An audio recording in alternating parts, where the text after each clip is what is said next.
撞，咁所以我哋要睇下點樣處理。好啦，咁跟住咧就到講今日嘅題目啦，今日 topic 啦。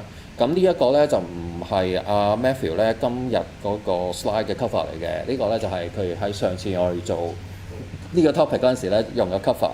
咁擺出嚟做咩咧？我知道佢就係咧將嗰啲嘅圖咧就再做多次。咁啊呢個咧就係今次啦用㗎啦。咁佢應該會講下點解會咁樣做嘅。咁佢個講題咧就係 AI 召喚師的奧義啦 ，WordPress 網站生成術。咁Matthew 咧就係萬花筒嘅創辦人啦，亦都係我哋 Hong Kong WordPress Meetup 嘅成員啦，係一個 volunteer 啦咁樣樣。咁其他嗰啲就等佢自己介紹啦。咁佢嘅講題係乜？咁就俾佢講。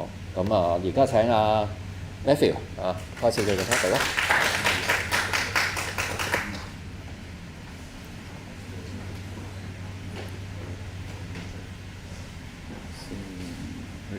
試下先。OK。大家好。早晨啊，呢個時間遲咗少少，咁快講少少啦。咁頭先阿 Victor 就介紹咗我個題目啦。咁 Victor 同即係都有講到上次已經有即係喺 Hong Kong WordPress Meetup 嗰度有做過呢個題目嘅。咁佢哋應該知會發生咩事嘅咧，就係咧，我就會覺得 Victor 咧頭先嘅聲線咧介紹呢個題目就爭啲嘅，因為大家睇到呢個題目個名咧就應該係咁講嘅，係 AI 召喚師的奧義 WordPress 網站生成術。我覺得應該係咁嘅，咁有啲氣勢咁配合翻呢個題目啦。咁因為呢個題目都係我哋嘅成員阿 Sam 咧就推介俾我嘅，咁我一定要 credit 翻下佢啦。咁講翻啦，呢個AI 召喚師的奧義WordPress 網站生成術啦，可能好多人會諗就係生成個網站，咁而家好多會生成網站就係一 click 生成啦，係咪？咁但係今日其實講嘅係個題目大家要攆下啲字先得嘅，即係呢個好中意咁樣嘅，即係啲題目咧係諗好耐咧，諗得仲耐過啲內容咁樣嘅。咁我哋講緊術嘅同埋奧義。咁所以叫咩咧？手中無劍就心中有劍。咁講呢啲叫做工具嘅嘢咧，就事實上亦都唔係好有時間啦。所以本來就即係即使係30分鐘，都其實工具係講唔晒咁多內容嘅。咁講下一啲術嘅嘢即係方法上嘅嘢啊。咁而且呢個方法上嘅嘢咧，後邊仲牽涉入最後就係講奧義嘅。奧義即係一啲最深層嘅一啲道理啊，同大家分享一下啦，唔敢講一啲係即係一啲叫做真理啦，但係一啲道理啦。咁鏡頭喺度，唔該靠過少少，鏡頭喺度，唔好意思。咁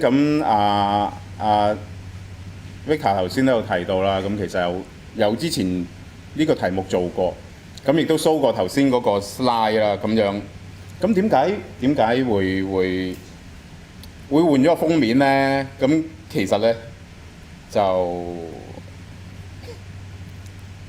都唔知換咗封面，因為我呢個 present 咧用咗好多圖嘅，用咗好多圖。我睇下可唔可以？我呢個畫面點樣過到去嘅？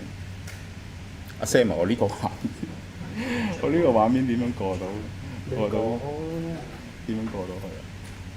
咦？睇先，你而家個畫面去咗邊啊？睇先。收埋咗先。你用緊邊個可以？佢呢個機過唔到呢個，我收埋。唔係呢個。呢個係網上翻嚟。定係我用翻 Mirror？ 唔係啊，你用係咯 Mirror 咯，唔係 duplicate。定香過嚟有咩事就試下先，可能因為好似出到呢個，我原因係因為我係 extend 咗過去，我 get 到，我 extend 嗰個，我 get 到。我就係點樣拖翻個畫面過去先？唔係，其實我要開另外一個 file。得，OK 啦，我嚟啦。上面完全出唔到。我估 OK，我估 OK，你過嚟。我 OK。哦，你掟過嚟，得掟過嚟就得啦，掟過嚟就得啦，唔好意思啊大家。 OK。掟過嚟就得啦。我話拖延咗大家少少時間。咁啊，呢個係我上次嗰個 present 係同樣嘅內容，係差唔多嘅內容。當我 review 佢嘅時間，諗住咧，因為我 present 過啊嘛，諗住好鬼簡單嘅。但係其實上次咧，我喺 WordPress Meetup 度 present 咧係用咗個幾鐘嘅。咁啊，今日就 cut 咗，本來係預30分鐘啦，而家 cut 到可能再 cut 啲啦。咁我諗住，喂，好簡單啦。咁我攞翻舊嗰份 slide 啦，可能減一啲頁數就可以攞出嚟。循環再用啦，咁樣好慳資源。但係當我 review 啲 slide 嘅時間，我所謂越睇就越不對勁。唔知大家有冇見到有個 point 喺邊度？有少少。如果今日我哋呢個咩 event， 我哋呢個咩 conference，open source conference 啊嘛。咁但係咧，我喺度睇緊，大家最集中隻眼睇下右下角，係啦。有個 spark 啊，或者大家有啲叫星星，咁結果我就覺得，喂，好似唔係好對勁喎，真係。人哋講 open source，咁我用一個 model 就唔係用緊open source，好似唔係幾好，係咪啊？好似唔係幾好。咁於是我就諗啦，我就諗。點樣將啲圖咧變成即係用配合翻呢個主題啦，做翻啲 open source 嘅。咁於是就變咗頭先我後來用嘅呢啲 slide 嘅圖啦。咁但係嗰件事咧，唔知大家有冇用 open source 嚟 gen 嗰啲圖？咁啊，如果有玩過咧，應該知道呢個叫 Config UI。Config UI 咁啊，一個 open source 用嚟可以用 AI gen 圖嘅一個 application 啦。咁就係咁嘅，大家都見到咧，上面咧有好多線啊，有好多格啊，有好多唔知乜嘢咁樣嘅嘢啦，咁樣先至 gen 到圖。咁但係如果大家用Gemini 啊啲應該都知道呢個畫面其實只係咁，即係如果我哋用啲唔係 open source 嘅工具，係可以好簡單 generate 幅圖啊，但係如果搞一搞 open source 就搞到咁樣複雜，咁啊令我思考一個問題啊，點解要用呢啲嘢咧？咁樣點解要搞到咁麻煩咧？咁我就會諗因為 open source 係 open 嘅，所以我哋可以為咗自己一啲想法，一啲唔係大眾嘅想法啊。因為如果你用 Gemini， 佢就 define 咗啲 model 㗎啦 ，define 咗入邊啲內容啦，你可以 tune 嘅好少嘅。但係如果你用 open source 嘅，你如果有能力嘅，你可以自己 set， 甚至乎你自己 program 佢。又或者你為咗他人去做一啲咁樣嘅 programming， 為咗他人一啲好少嘅要求，一啲好偏嘅要求，你為佢設計一個 program。咁我會覺得呢個點咧就係所謂而家好喺 AI 時代咧，好多人講嘅叫做一種叫做溫度。呢種溫度就係唔係用一種主流嘅，唔係一種 generic 嘅，而係一啲特別嘅想法，自己嘅想法，或者為他人製造嘅想法，呢種就係一種溫度。咁點解講到呢啲咧？其實WordPress 佢自己都係一個 open source， 有啲人即係我都聽好多 feedback 咧，即係話就係WordPress 好似有啲難用啊，又或者有啲舊啊，好多嘢啊。咁其實事實上佢都係一個咁樣嘅情況嘅，我覺得，即係佢有好多 plugin， 有好多 click card 嘅嘢，其實佢都係為咗大家可以喺一個 open 嘅環境嗰度去砌一啲嘢出嚟，為自己嘅一啲想法，未必係一啲好叫做好流行嘅想法，為一啲自己嘅想法，又或者為一啲你見到他人一啲要求，你特登 tailor make 俾佢嘅想法。即係我覺得作為open source 嘅 WordPress， 佢嘅優勢亦都喺呢度。咁所以我自己個人就對於當你用到 open source 嘅 WordPress 嘅時間，要將佢好自動化呢，我覺得當然個人選擇啦，但係其實我覺得可以更加探討嘅就係佢唔係需要完全係俾晒 AI 去生成嘅。咁講翻我呢個 slide 啦，等陣先，揾翻個 mouse 先。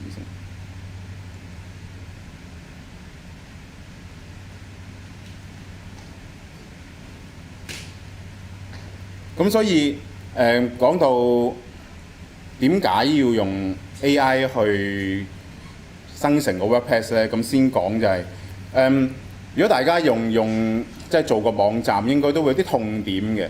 咁我覺得咧，不外乎即係呢幾點啦。你要即係如果你自己一個人做嘅話啦，你自己又要設計晒啲 UI 啊，做晒嗰啲wireframe 啊，做晒個鋪路題啊，然後自己咧做完之後咧，又要自己全部嘢砌翻上去個 WordPress 啊，然後咧如果你同同事做啦，或者幫客人做啦，咁你又要聽佢哋啲 feedback 翻嚟，你又要處理喎，哇！咁你又要好勁啦，即係你唔單止你有設計能力啦，你又要實施能力啦，你仲要可以好好地咁同人溝通嘅能力。咁即係好似就呢個畫面咁樣做到殘啦，後邊嗰啲咁嘅機械人嗰啲就喺度兇住你咁樣，就好攰。咁如果係咁，我哋可以試下召喚個 AI 落嚟，召喚個 AI 嚟幫你手，咁你就可以變成人機協作嘅狀態啦。咁你就唔係淨係由人自己一個用人力去面對晒一切。咁我就係會咁講啦，呢個我係召喚師啦，召喚師就係我哋自己啦，我哋嘅意志啦，我哋想法啦，再加埋 AI 佢嘅運算力咧，咁就可以令到你可以做到好多你以前一個人做唔到嘅嘢，或者你以前達唔到嘅一種咁樣嘅 efficiency。咁我覺得就針對住頭先嗰幾項啦，即係話要點樣諗嗰個設計啦，然後點樣實施啦，以至後來點樣處理啲 feedback 咧。咁我有幾個奧義嘅，即係有幾個叫做想法同大家分享下啦。咁第一咧，你如果用 AI 去做呢啲嘢，你首先一定要將你嗰個 context， 即係究竟你係想做一個點樣嘅 website， 係佢個背景係點樣咧？你要俾咗個 system， 俾咗 AI system 知先得嘅。至於用邊個 AI system， 其實佢有 RAG 就得㗎啦。咁有邊隻有 RAG 咧？咁如果你用 Gemini 嗰啲系列咧，即係 Google 系列啦，你可能用 Notebook LM 啦。咁但係如果你 open source 咧，我會介紹Anything LM 咧都可以做到。咁就係 input 呢啲嘅內容啦，譬如你 client 啊，或者嘅背景啊，band voice 啊，或者你有啲乜嘢 refer 嘅 link 啊，同埋究竟你個網站係俾邊啲人睇啦？咁第二個奧義就係咩咧？就係呢個可以用 AI 咧做到啲 interactive 嘅artifact。咁你就係要根據上一步，即係前一個奧義上面嘅 RAG 俾咗嘅內容，你可以叫佢生成一啲互動嘅 HTML 嘅 wireframe 嘅。咁呢度有個 prompt 啦，大家可以參考下啦。咁就係可以令當你俾 AI 嘅時間咧，佢就可以變成一個骨架，即係 wireframe 俾你。咁你如果話要改入邊嘅內容咧，只需要再喺 AI 嗰度咧，叫佢喺上邊更改，佢就可以 show 俾你睇。咁以前如果你唔用 AI 嘅話咧，你就可以就需要用其他工具。然後每次你要更新嘅時間咧，又要自己手揼。咁第三個睇先，係啦。咁之後第三個奧義啦，就係咁好啦，你俾咗嗰啲內容佢啦，俾咗又設計咗個 wireframe 啦，有咗個骨架啦。咁而家呢，你就要點樣將佢變成個網站啦？咁就係你將頭先嗰啲 wireframe 呢，你就俾翻個 AI 佢去講你知應該點樣砌。咁呢個就係大概個 prompt 啦。咁因為頭先講啦，希望就係可以大家唔係完全用個所謂一鍵生成一個網站啦，保留翻 WordPress 佢自己本身你好可以做 tailor-make 嘅呢一個重點啦。咁所以你俾個 AI 咧，佢令到佢可以講你知點樣砌翻個網站。咁呢個就係個 prompt 啦，佢會指引你咧點樣砌翻個 WordPress 出嚟嘅。咁第四個咧就頭先講啦，當你砌到個網站啦，當你有咗嗰啲開始做啦，咁你就開始會俾人睇，個網站做成點樣，咁你都會收到好多 feedback 啦。收到好多 feedback 嘅時間，通常都好亂嘅。尤其如果你同事又唔係做網站嘅，或者你個客人亦都唔係做網站嘅，佢會提出好多要求嘅。有時可能好亂。咁如果係 AI 點樣幫手呢？ AI 幫手你就可以用呢個 prompt。其實你就係叫你講俾 AI 知我收到啲咩 feedback， 然後呢叫佢做一個記錄。去到最後呢就整理翻，咁個 AI 就會將你一啲好散亂嘅資訊呢，就整理翻變成一啲好有條理嘅 information 俾你去做翻個更改。咁但係呢啲咁樣嘅方法啦，可能大家都有人試過。如果你用個 AI，可能都掂過。但係點解會有發覺會做唔到一個好嘅網站呢？通常你用 AI 去幫你協助你做嘢嘅時間，由做網站嘅時間，你會發覺佢 gen 出嚟嘅嘢點解好似嗰啲樣係成日都一式一樣啊？又或者你入邊嘅嘢點解個網站啲嘢好似好結構好鬆散啊，好亂，同埋啲風格好似好唔對，係因為其實乜嘢原因呢？咁我會認為係我哋雖然明白咗 AI 點樣用，我哋有嗰個術，個術就係嗰個方法，但係我哋掌握唔到個奧義，就係背後嗰個道理究竟係點樣？咁我自己咧認為，我自己就話有一個叫做終極嘅奧義嘅，究竟點樣用 AI 做到一個好嘅網站？其實我叫佢呢個叫 IROA 啦，佢叫 ELOA 嘅一個咁樣嘅方法，咁樣嘅道理喺後邊，就係其實用 AI 去做網站，唔係在於你用一個點樣嘅 AI 工具，亦都唔係在於你啲 prompt 做得幾仔細，或者你啲 prompt 設計得有幾好，而係你同 AI 之間嗰個協作嘅方法究竟係點樣？所以我定義咗個係人類有4個角色，呢個係人類喺 AI 嘅時代嘅核心價值。呢啲當你能夠掌握到佢，你先至唔會俾 AI 帶翻轉頭，俾 AI 帶住走，變成製作一啲好行嘅一啲咁樣嘅內容。咁究竟講咁人類應該有咩角色呢？咁 IROA 咧就有4個角色啊。第一嗰個就係 initiator， 就係啟動者。作為人類係應該要指令，透過我哋意圖指令 AI 應該係做乜嘢嘅。咁所以我哋需要有嘅能力係喺洞察力啦，要好精準咁能夠表達俾 AI 知究竟你做乜嘢啦，同埋你有個專業知識。即係你究竟做一個點樣嘅網站，你自己知唔知道個網站嘅內容究竟乜嘢？呢啲專業嘅知識先至能夠令到 AI 可以做得到一個好嘅網站。第二個啦 ，R 就係 reviewer， 就係做審核。咁 AI 做嘅嘢，大家如果用過都知嘅，成日可能會出錯啊，可能會好亂啊。所以人一定要有個角色，就係要審核 AI 做嘅嘢。咁包括內容審查，對於佢嘅事實啦，即係 fact check 啦。同埋判斷 AI 有冇搞錯咗啲邏輯上面嘅嘢。咁 O 啦 ，O 就係 orchestrator 啦，就係協調者。大家如果有用 AI 去做網站咧，通常都唔會用一個 AI 嘅。咁可能有啲 AI 你會攞嚟做做圖啦，有啲可能做結構啦，有啲做文字整理啦。咁好多時你用唔同嘅 AI，當將佢啲嘢放埋一齊嘅時間，如果你就咁 copy and paste 落去呢，佢嗰個內容就變得好割裂、好散亂，因為你唔同 AI 佢有自己唔同嘅理解、唔同嘅風格。你自己如果人嘅話，唔將佢參與人去將佢整合咗呢，其實佢就唔會變成一個好睇落係好順眼嘅網站。所以你需要有系統思維啦，即係識得點樣整理啲嘢啦，你要知道點樣管理啦，同埋你有跨領域嘅整合，即係你可能整圖，你對圖有啲理解啊，一啲審美嘅理解啦，文字啊有啲文字功底啦，即係呢啲能力都要嘅。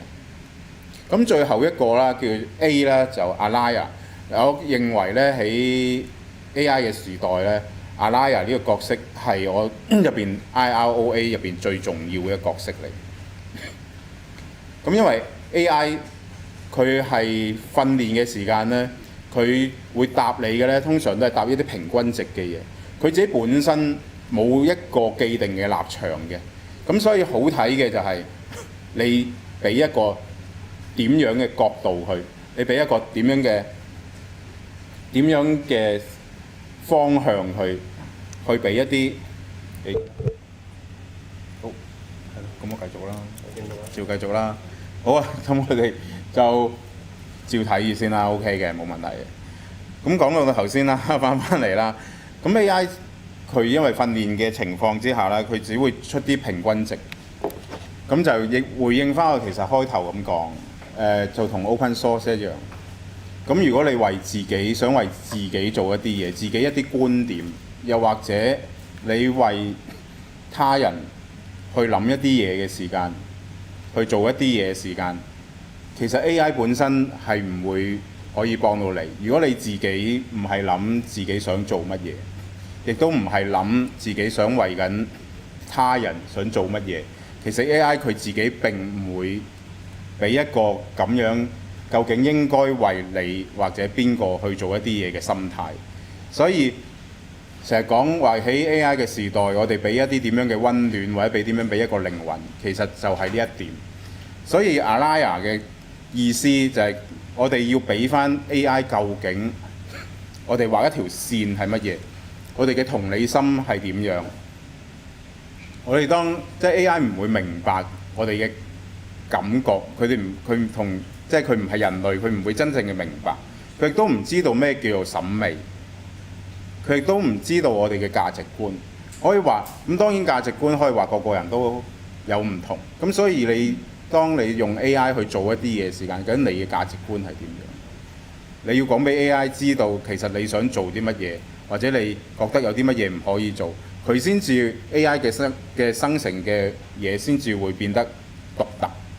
所以一個網站究竟有冇佢自己特色，就好睇有冇掌握到頭先 IROA 呢4點，否則佢只會生成一個好普通嘅網站。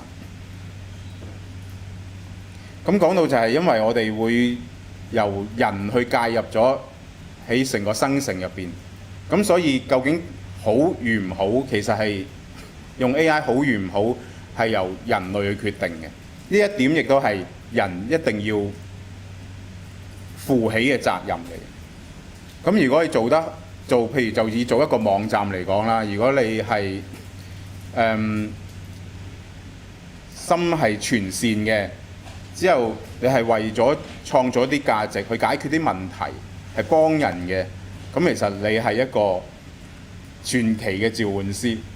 咁但係如果你係只係做一個網站，做一啲垃圾嘅內容，甚至乎播放一啲虛假信息，又或者純粹只係懶，咁其實佢只係一個數碼死靈法師，所謂鏡像雙生就係咁樣。咁我就好希望大家可以成為一個傳奇嘅召喚師啦，使用 AI 嘅時間向住善嗰方面發展，而且可以做一啲自己個獨特出色嘅網站。所以再 cap 多次呢個最終嘅奧義，就係 initiator，我哋要主動定義，唔好拒絕被動啦。reviewer 啦，就係嚴格把關啦，拒絕盲從；orchestrator 就係全局指揮，拒絕混亂，同埋我覺得最緊要嘅 liar 注入靈魂，拒絕平庸。咁希望大家都可以堅守呢個契約啦，創造自己嘅傳奇。咁好多人好多朋友可能嚟到就都會覺得，佢有冇啲乜嘢可以帶走啊？咁一啲技術啲嘅嘢，大家就可以 scan 翻呢度。其實呢個係一個 MD file 嚟嘅。如果你用 AI 去幫自己做網站啦，或者甚至乎用Agentic AI 咧，咁你可以將呢個 MD file 俾嗰個 Agentic AI。咁其實佢有成個 SOP 可以去幫到你。咁但係都係講呢樣啦，即係呢啲只係劍嚟嘅啫，最緊要都係個心，就係頭先我講嘅 IROA， 我哋人類究竟點樣去使用呢個 AI？咁我呢度分享就係呢度，去到呢度啦，多謝各位。